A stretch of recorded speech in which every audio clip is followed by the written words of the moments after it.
Kan terasa macam kita hebat lah. Apa kena buat?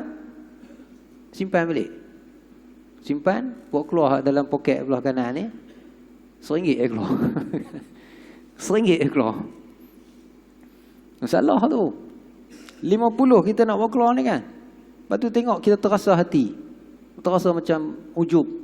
Rasa macam besar diri. Apa kena buat? Istighfar. Astaghfirullahalazim. Lepas tu bagi juga. Waktu kita bagi tu tuan-tuan, kita dapat mudah-mudahan kita dapat pahala RM50 sedekah. Lepas tu kita dapat pula pahala istighfar atas RM50. Banyak tak pahala dapat? Itu kita kata faham macam itulah. Ya.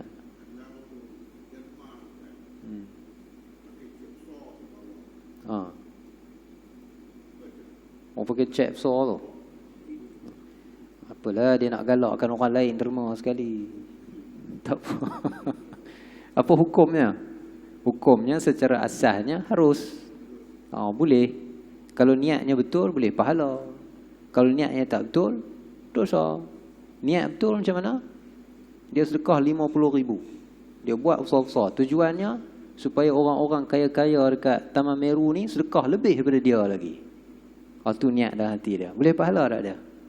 Boleh kerana niat dia betul. Tapi kalau dia buat RM50 besar-besar tu supaya semua orang Taman Meru kata dialah sedekah RM50, orang ingat sampai ke mati. Boleh pahala ke boleh dosa? Boleh dosa sebab balik kepada niat. Gitu ya. Wallahu a'lam. Ya.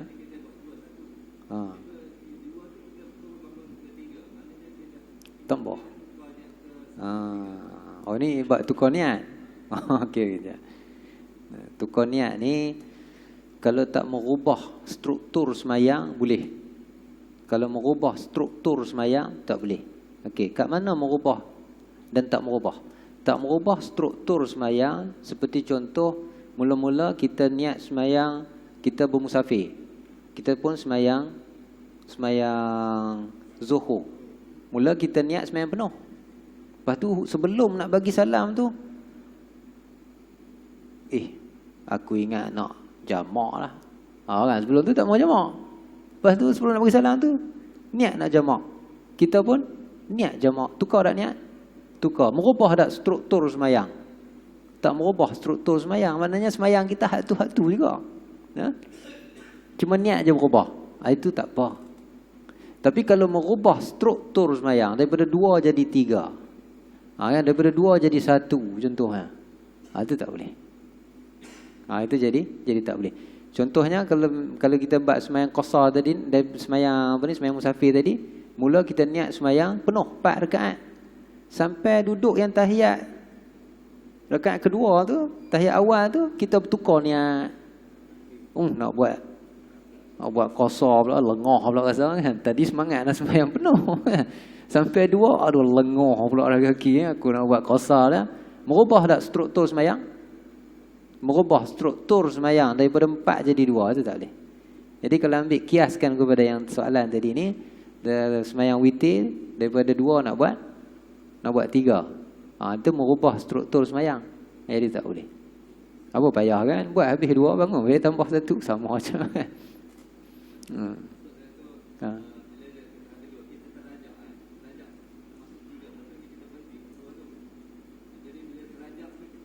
Niat nak sambung tu ke? Ada.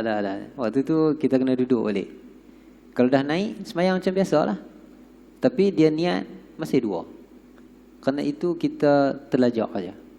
Seperti mana kita semayang 4 rakaat, terlajak 5. Terus aja macam biasa. Duduk balik, dah habis semayang. Sebelum salam, sujud sahwi. Gitu Wallahu a'lam. Bab fiqh ni khilaf banyak. Tapi yang saya pegangnya hak itulah. Tak ubah struktur ibadat tak apa, kalau ubah tak boleh. Wallahu a'lam. Tadi kita syarah kat mana tadi tu? Ya. Okey, nombor 8 masalah apa tadi? Saya nak sambung sikit. Masalah bila berubah niat, samalah ubah niat kan. Tapi yang ni lebih kepada ubah niat sudut hati kita tu, ikhlas tak ikhlas tu kan. Jadi apabila berlaku perubahan niat kita, Kerana niat tu berubah, kita manusia, Allah jadi kita lagu tu dah. Memang dia berubah-ubah niat ni. Maka bila berubah jadi tak molek, apa kita kena buat? Ubah je balik niat tu. Dan kita istighfar pada Allah Ta'ala, amalan terus buat. Jangan berhenti. Nak sedekah ni 50 terus bagi. Kalau kita tukar masuk 50, kita bawa keluar RM1. 50 tu berdosa. Hak keluar RM1 ni belum tentu dapat pahala RM1 tu. Ada orang riak atas RM1? Tak ada. Ada orang riak atas RM1? Ya, saya rasa ada juga orang RM1 pun dia riak. Kau orang lain semua bagi sekupang, dia bagi RM1. Oh, hebat ni dia kata kan. Rasa besar diri juga. Oh, RM1 ni. Kadang-kadang setan dia main dengan kita. Aku bagi RM1 ni kan. Dia mari action dalam hati tu. Dia kata apa? Aku bagi RM1 ni sebab tak mau tunjuk kat orang. Kan? Tak nampak tak? Setan main dengan kita. Aku bagi RM1 ni sebab nak tunjuk supaya aku ni jenis tak menunjuk. Boleh nampak tak?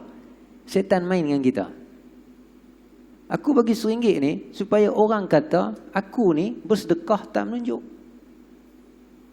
Sama kalau dibahas dalam ilmu tasawuf, orang pakai compan-camping. Kan? Disebut antara dalam kitab tasawuf disebut. Dia akan jadi riak juga. Dengan niatnya apa? Dia pakai baju yang lusuh-lusuh tu supaya orang kata dia tu orang zuhud. Lekeh tak? Lekeh. RM1 lekeh nampak kan? Tapi boleh jadi tak niat tu tak betul? Boleh jadi.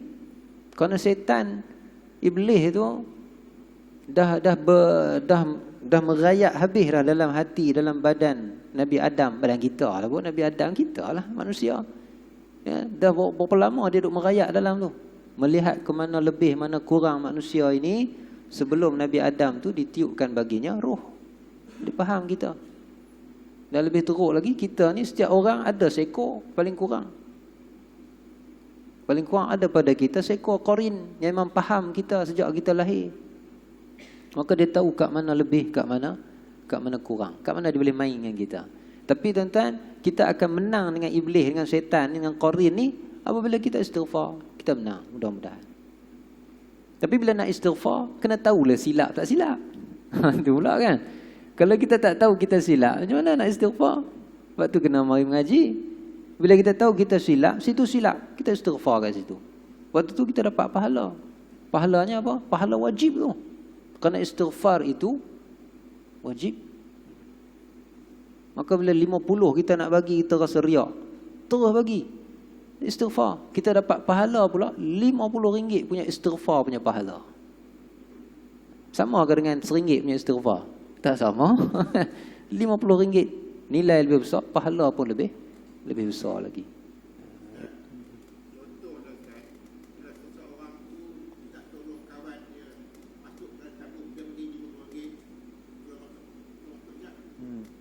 Ya. Tengok orang lah. Sebab apa dia sebut tengok orang tu?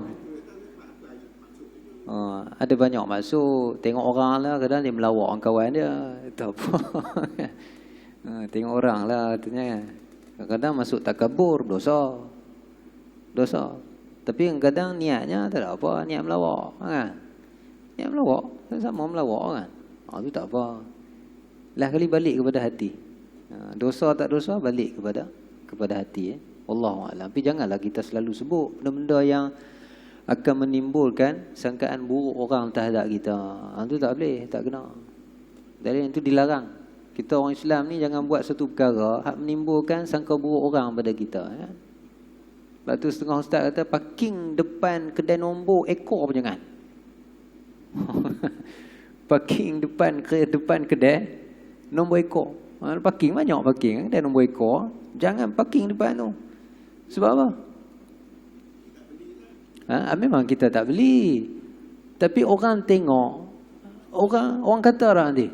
Selagi boleh janganlah. Kalau ada lagi parking tempat lain, parkinglah jauh-jauh. Dia buruk sangka, dia punya hal. Tapi kita menyebabkan orang buruk sangka pada kita, itu hal kita. Dalam bab tasawuf tu hal kita. Orang buruk sangka pada kita, tu salah orang tu lah.